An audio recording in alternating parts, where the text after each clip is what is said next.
The sea is the cradle of life. It covers nearly 3/4 of the Earth's surface, and every ecosystem on the planet ultimately depends upon the great oceans for survival.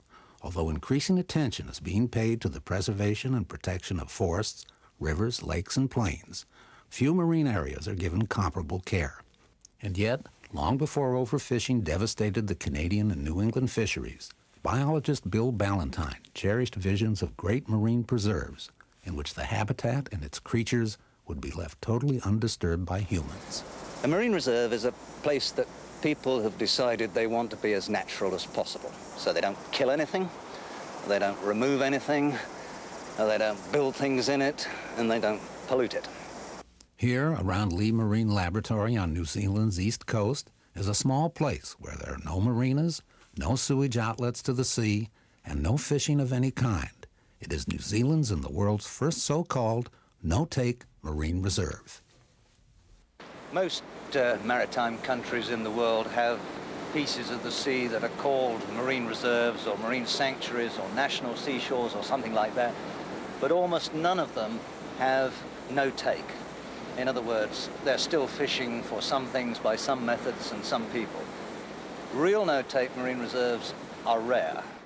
Starting in 1965, it took Bill Ballantine and a handful of concerned scientists 6 years to push the New Zealand government into legislating its first Marine Reserve Act. The first idea about a marine reserve just here was very limited and simple. We had a marine laboratory belonging to the University of Auckland, and we wanted a little bit where if we did natural experiments in the sea, people didn't eat them or kick them to pieces for amusement. So we wrote to the government and asked, can we have this little protected piece? And they wrote back and said, there's no such legislation and we're very busy and don't bother, we'll call you, maybe. So we campaigned for 6 years to get an act of parliament that said governments could make no-take marine reserves. Having got that, we then had another 6-year battle that said the first one will be here. Even though it's called a no-take reserve, people are not discouraged from visiting the area. In fact, the Marine Lab at Lee and its adjoining reserve now receive over 100,000 visitors a year. Some places in the sea are protected and no-take, and people are excluded.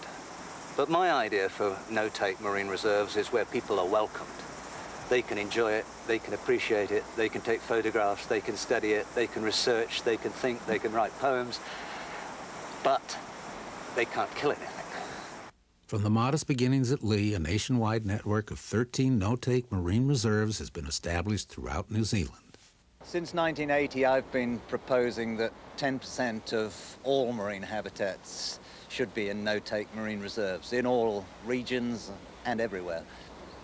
The important point to remember is that where you can fish isn't the crucial point. It's what you can catch. If the fish are growing and breeding in 10, 20% and you can't go there, you are likely to do better overall than you would if you could go anywhere, but there weren't many fish.